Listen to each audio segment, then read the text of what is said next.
Bom, nesta aula nós falaremos sobre a dinâmica terrestre e todos os processos de formação da própria litosfera. Inclusive, já temos um termo que nós já havíamos falado, né? Litosfera. Litos vem do grego, não é, de rocha. E esfera é a esfera da Terra, né, que compreende as estruturas sólidas, né, que nós conseguimos sobreviver, as áreas continentais da superfície terrestre. Né? Para que a gente consiga entender as dinâmicas da Terra, é importante nós entendermos a própria formação e os processos que constituíram, né, a Terra. Para que a gente consiga estudar esses processos de formação terrestre, os eventos que ocorreram, nós alçamos mão da escala do tempo geológico, que está aí demonstrado nesta figura. É importante, antes de iniciarmos uma conversa sobre ela, é importante dizer que ela seria muito complicado, né, uma questão ou questões no Enem, né, cobranças sobre determinados eventos que ocorreram em determinados períodos, determinados estágios da tabela geológica. É muito difícil, porque nós temos que, de fato, lembrar de muita coisa. Então, as questões não caem normalmente sobre isso. Elas acabam sendo questões mais objetivas, né? E normalmente elas mostram a tabela, né? Para que vocês consigam analisar a tabela e abstrair determinados comandos, né? Que as questões elas acabam exigindo. A tabela geológica ela é dividida em íons, eras, períodos, épocas e idades. Cada uma basicamente o critério para alteração de cada estágio da tabela são eventos substanciais de alteração na forma de vida da Terra. Então, quando eu tenho eventos muito importantes, eu troco, né, de estágios na tabela. Percebam aqui, ó, inclusive a tabela é observada sempre de baixo para cima. Né? Os acontecimentos na parte de baixo da tabela, né, da escala, eles ocorreram primeiro e os mais recentes estão dispostos na parte superior da tabela, né, da escala do tempo geológico. Então é importante nós observarmos de maneira correta, inclusive, a escala. Percebam aqui, ó, que são os eventos iniciais. E basicamente a Terra ela era muito monótona no seu início. Nós sabemos que a Terra ela é produto, né, de uma aglomeração de partículas cósmicas, né, de meteoros, né, enfim, de massas cósmicas que estavam dispersas no universo durante o processo de formação. E a datação, inclusive, para o período de formação da Terra é de algo aproximado de 4,6 bilhões de anos, junto mais ou menos com todo o nosso sistema solar, que tem basicamente a mesma idade. Né? Tudo isso se formou mais ou menos no mesmo período. E depois da Terra constituída, né, ela demorou algo próximo de 2 bilhões de anos só para se resfriar. Sabemos que esses choques de partículas cósmicas, né, de massas cósmicas, acaba liberando energia e essa energia ela acabou transformando a superfície da Terra numa bola de fogo incandescente. E para ela se resfriar demorou esse tempo todo. Inclusive falando de tempo todo, né, nós estamos falando de um tempo profundo, de um tempo completamente abstrato. Talvez essa seja a maior exigência desse tipo de raciocínio, né, na tabela geológica. Porque tudo que nós falamos aconteceu há muito, mas muito tempo mesmo. Inclusive, nós dividimos essas escalas de tempo entre tempo histórico e tempo geológico. Quando falamos de tempo histórico, nós estamos falando do tempo em que o ser humano, né, está envolvido nos processos terrestres. Quando nós falamos de tempo geológico, estamos falando de um tempo muito profundo, muito abstrato, muito difícil de ser comensurado, né? de ser de fato analisado. E é esse tempo que nós analisamos na escala do tempo geológico, né? Que nós estamos observando. Então, inclusive muitos me perguntam como que se chegam a essas datações, né? Tamanha é a distância, né, da escala de tempo que nós temos, como que se chegam a essas datações? A primeira coisa é que elas têm um grau de precisão, mas não são, né, precisos como a contagem do tempo histórico, né, que nós temos. São aproximações, né? E elas são normalmente feitas através de uma análise do tempo regressivo, né? Como que é feito isso? Nós sabemos quanto tempo demora para determinado processo acontecer. Então, se eu vejo um processo já consolidado, se eu volto no tempo, analisando o tempo de maneira regressiva, eu consigo estipular quanto tempo esse processo demorou para ocorrer, e assim por diante de maneira regressiva. Há outras formas de datação, né? É, é, que são utilizadas para compor essa ideia de tempo regressivo, a ideia de datação por carbono 14 e a datação por materiais que emitem algum tipo de radiação. Inclusive, é esses materiais que emitem radiações, radioativos, né, que são utilizados para a datação da escala do tempo geológico. Tamanha é a profundidade, né, do tempo, né, do período, né, que estamos dizendo, né, de como o tempo é profundo. Essas datações funcionam basicamente na comparação, né, da reação dos materiais radioativos ao processo de ocorrência de determinados eventos na Terra. Né? Os materiais radioativos eles têm tempos, né, estágios radioativos, e quando eles alcançam determinados decaimentos radioativos, né, quando eles começam a diminuir o processo de radiação, isso se passou, né, bilhões de anos, porque os materiais radioativos, boa parte deles, né, foram os primeiros elementos a se formarem na Terra.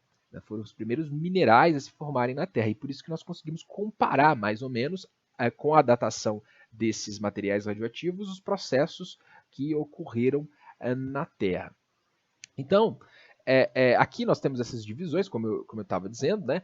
E aqui nós temos o tempo que demorou para ocorrer em milhões de anos. Então percebam que há várias, né, divisões. É importante nós entendermos que nós estamos inseridos no íon, né, fanerozoico, dentro da era cenozoica, dentro do quaternário. Como eu disse, são alterações importantes na Terra que mudam essas escalas, né, dentro da tabela. Inclusive, muitos pesquisadores acabam dizendo, né, estão, né, teorizando essa possibilidade de nós estarmos em um novo segmento geológico, né, um segmento geológico que demonstra a participação do ser humano. Né, é chamado de antropoceno. Eu vou colocar um ponto a ponto com esse tema para que vocês façam.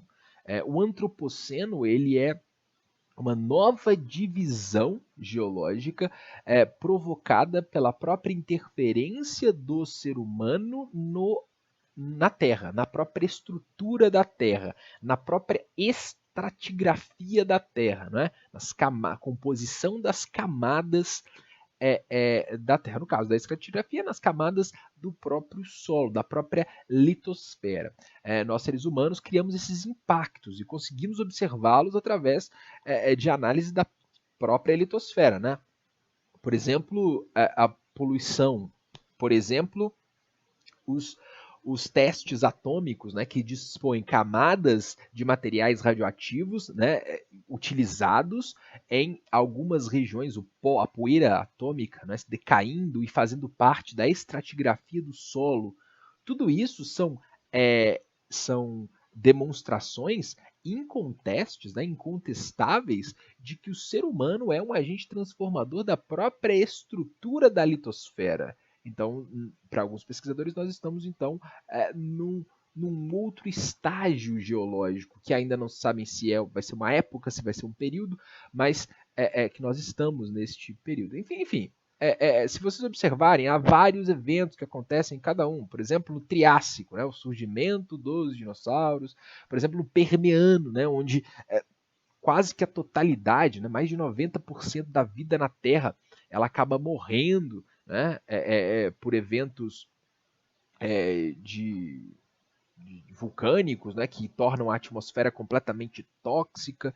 Enfim, há várias discriminações de cada período, de cada época, né, dos acontecimentos que vão ocorrendo durante esses estágios.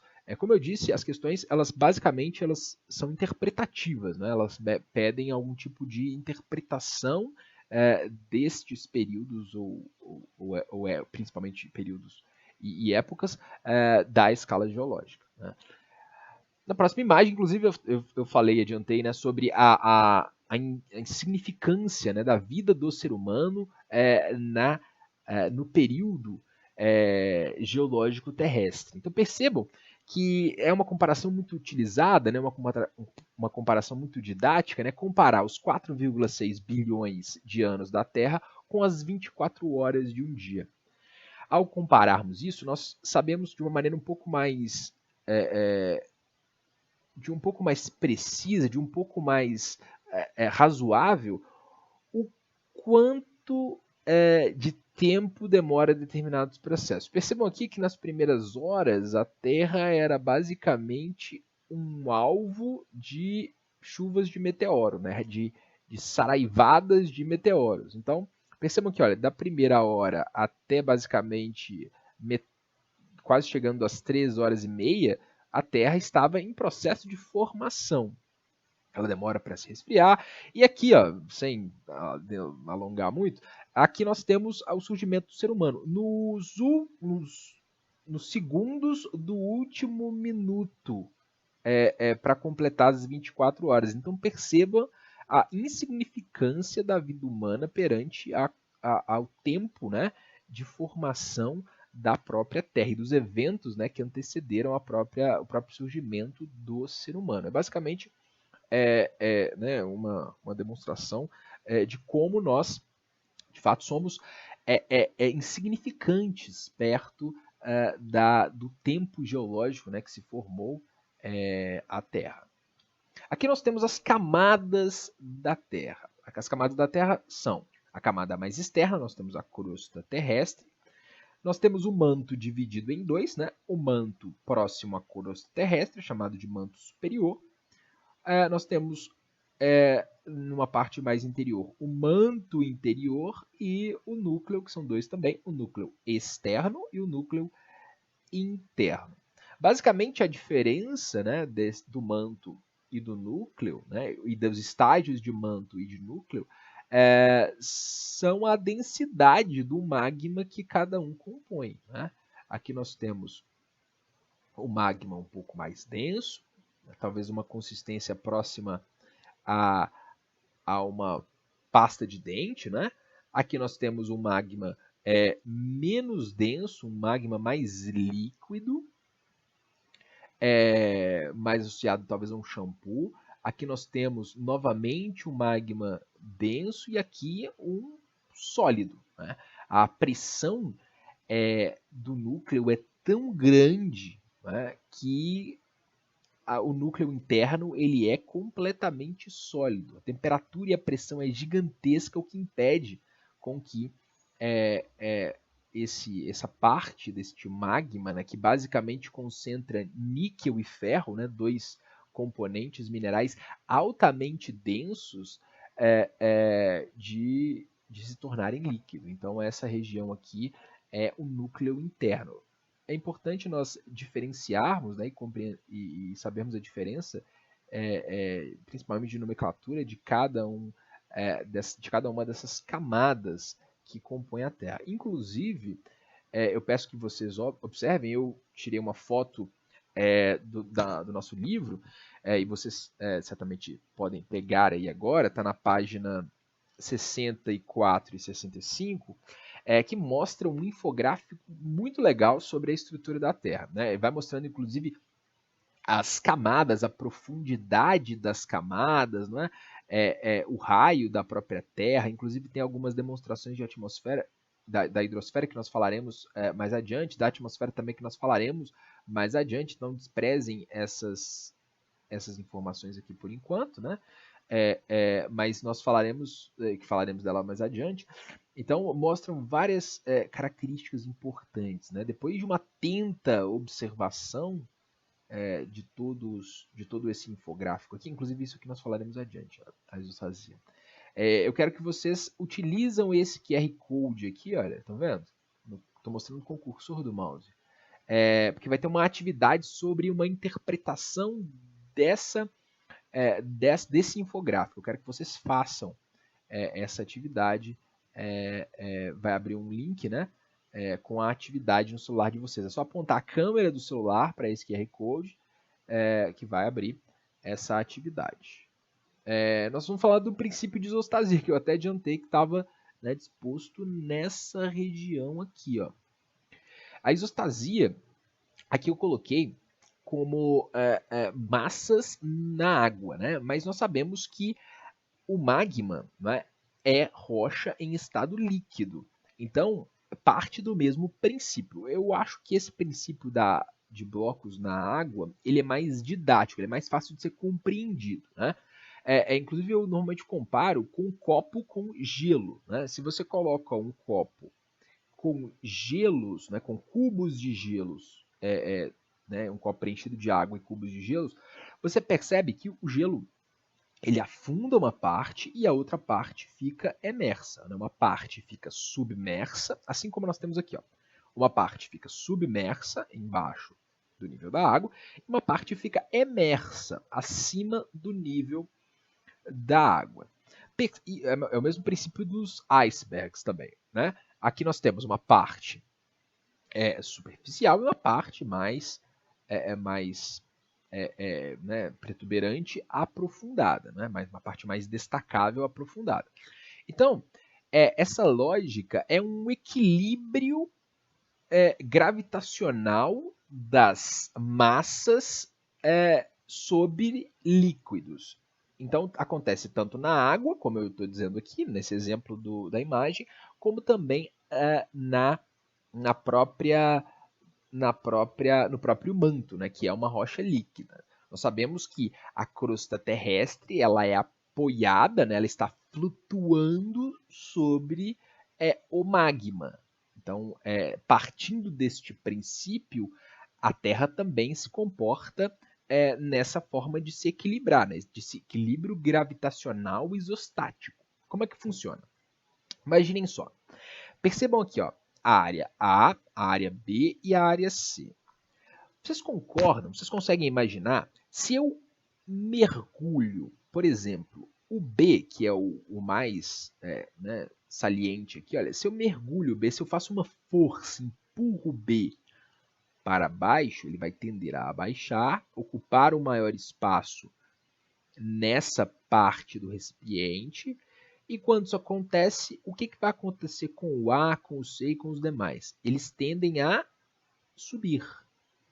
Esse é um processo de equilíbrio isostático. Então, significa o quê? Que quando eu tenho uma concentração de peso, né, um aumento de massa sobre um bloco isostático, esse bloco eu vou atrapalhar o equilíbrio dele e ele vai ocupar outras partes no líquido que não ocupava e vai alterar a distribuição das outras partes que mantinham o equilíbrio isostático.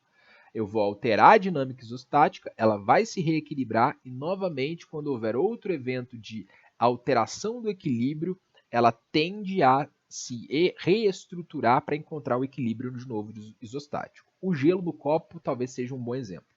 Se eu coloco um copo d'água, gelo, se eu aperto um gelo, façam isso em casa, esse experimento. Se eu pego o dedo e aprofundo, mergulho um cubo de gelo, o outro cubo de gelo tende a se elevar. Isso acontece porque eu estou alterando o equilíbrio isostático das massas sobre o líquido. É exatamente isso que acontece. Vou dar um exemplo.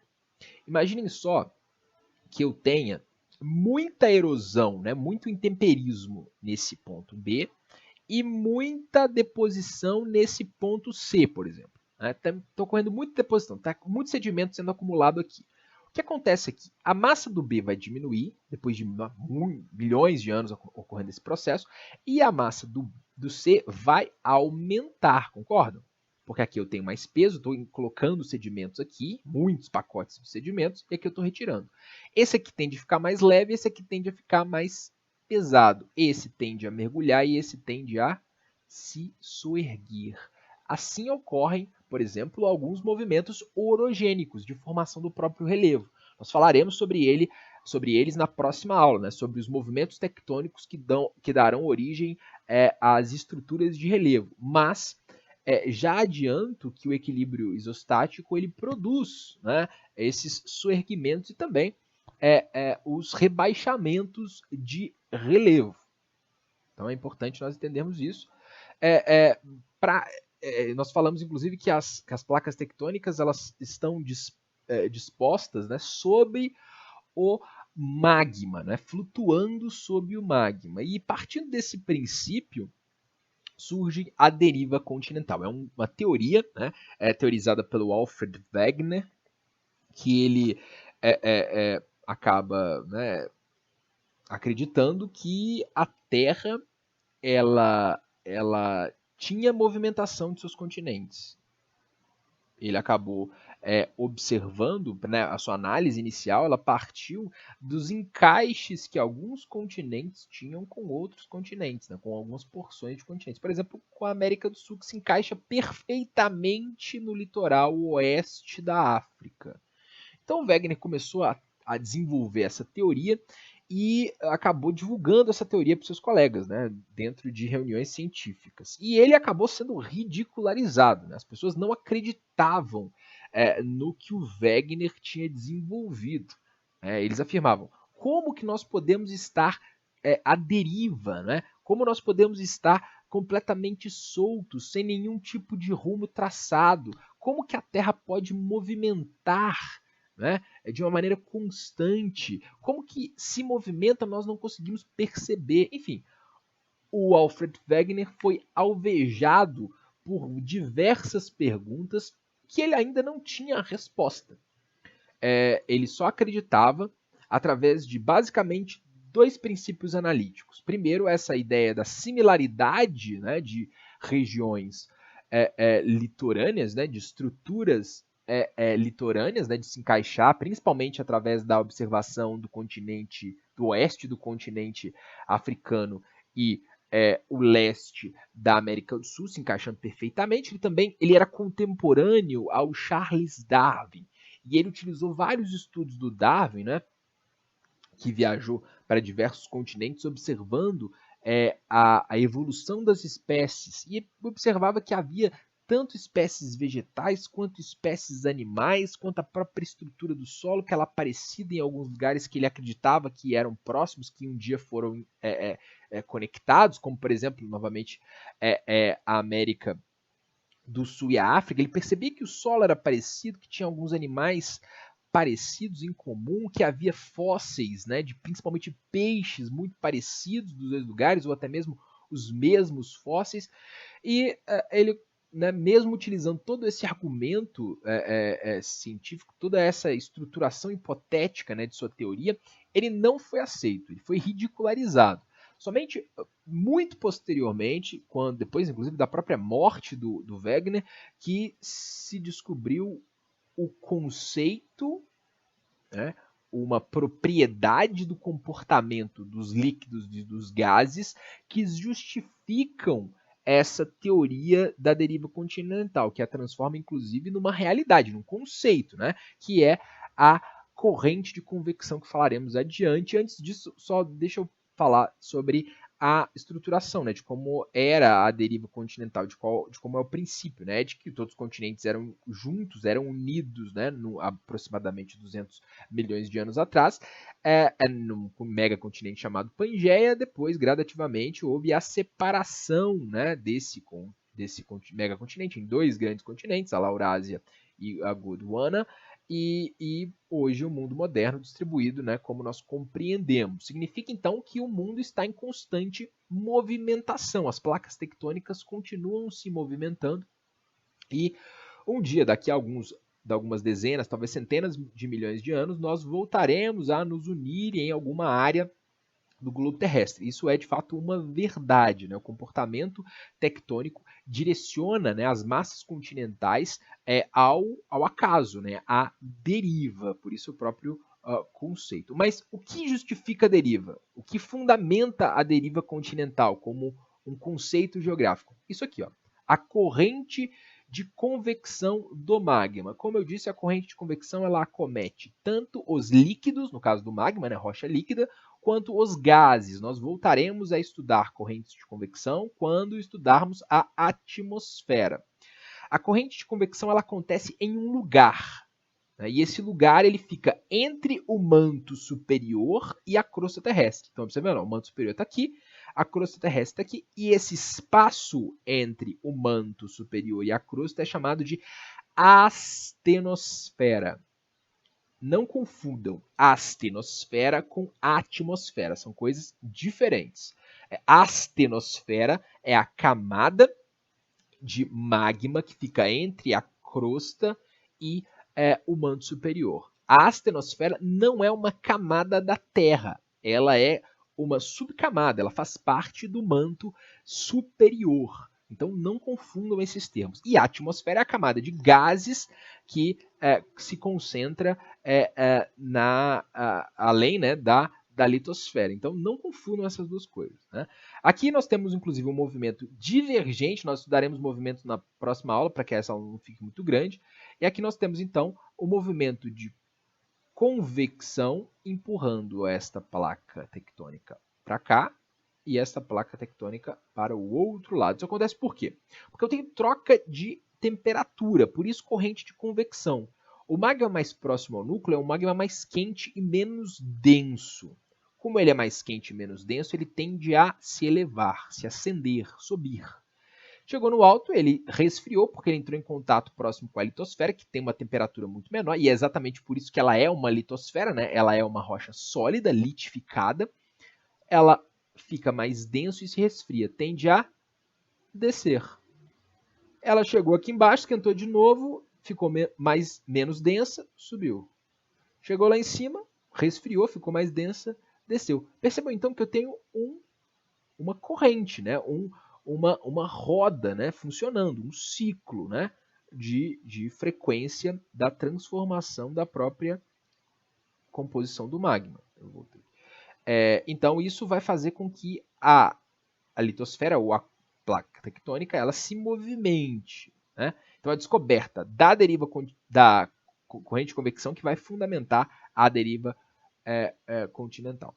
Eu vou mostrar aqui um vídeo que vai, de fato, revelar para vocês como que funciona, na realidade, este processo. Nós estamos observando aí que, olha, percebam aqui, olha, o magma mais quente, né, se elevando, menos denso, chegando à superfície, chegando aqui, olha, ele começa a se deslocar. Nós temos aqui um movimento divergente também de placas tectônicas, aqui provavelmente a formação de uma dorsal mesoatlântica, de uma dorsal oceânica, aqui ó, um movimento de subducção, tudo isso nós falaremos nas próximas aulas. Aqui, se eu voltar um pouco aqui eu tenho a formação de novos solos, né? Aqui eu tenho a formação de novos solos, provavelmente em áreas oceânicas, né? Então, esta placa tectônica é puxada para esse lado e essa é puxada para este outro lado. Isso forma os movimentos tectônicos. Aqui provavelmente eu tenho a formação de uma montanha, né, através desse movimento convergente. Então, é basicamente isso que é o movimento de convecção, ou a corrente de convecção, né? O magma quente nessa porção subindo, ascendendo, resfriando e descendo. Voltou para cá, esquentou de novo, subiu, resfriou e assim por diante. Isto cria o deslocamento das placas tectônicas. É isso que justifica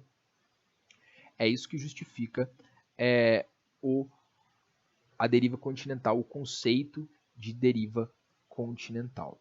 Eu coloquei aqui alguns exercícios para que vocês façam, na verdade um só, da página 66. Qualquer dúvida, tanto sobre a apresentação quanto sobre o exercício, é só entrar em contato via Moodle, né, através das mensagens diretas ou através do Café com o Professor. Abraço, até a próxima.